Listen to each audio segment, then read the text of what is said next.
Welcome to Healthy Relationships 101, the podcast where we explore the building blocks of meaningful connections.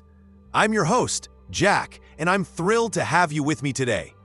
Relationships, whether romantic, platonic, or familial, require work, communication, and a whole lot of heart. But one often overlooked ingredient in building healthy connections is boundaries. And that's our topic for today.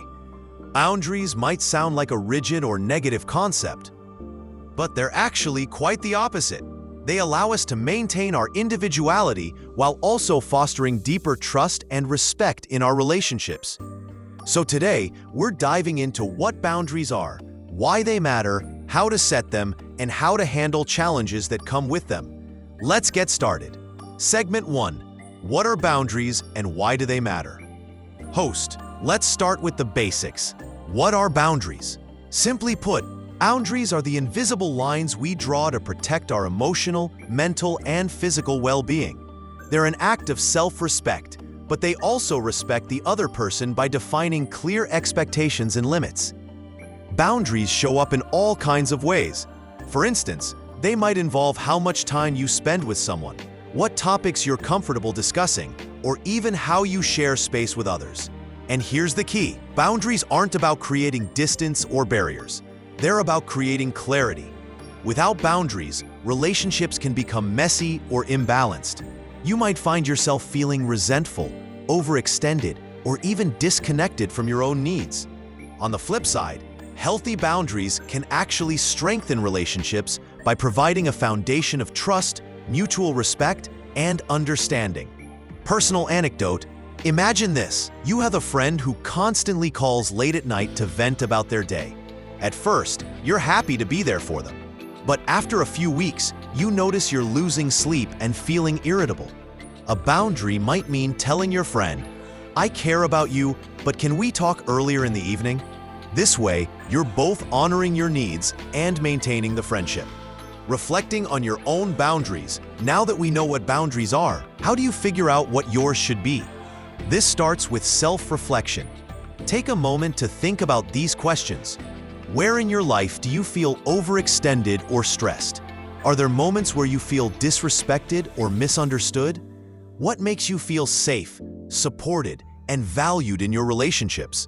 Sometimes our discomfort can be a clue that a boundary needs to be set.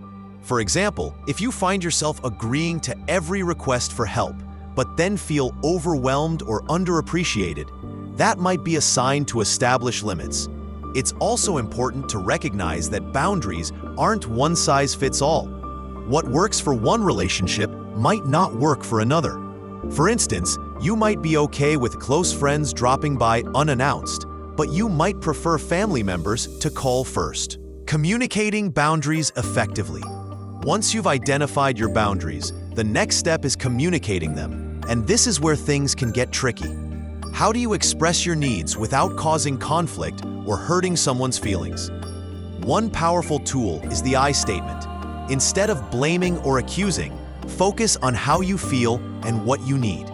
For example, instead of saying, "You never listen to me," try, "I feel unheard when I'm interrupted, and I'd appreciate it if we could take turns speaking." Instead of, "You're too demanding," try, "I need some downtime after work to recharge before we catch up." The goal is to express your needs clearly and kindly, while also being open to dialogue. Remember, boundaries are a two-way street. They're about balancing your needs with the other person's. Overcoming challenges and guilt. Host, now let's talk about the challenges of setting boundaries. It's common to feel guilty, especially if you're worried about being perceived as selfish or unkind. But here's the truth. Boundaries are an act of care. By setting them, you're not only protecting your own well-being, but also creating a healthier dynamic for everyone involved. That said, not everyone will react positively to boundaries, especially if they're used to a different dynamic. If someone pushes back, stay calm and reaffirm your needs. For example, you might say, "I understand this is different from what we've done before, but it's important for me to stick to this." And remember, it's okay to revisit a conversation if things don't go as planned. Boundaries are a process, not a one-time fix.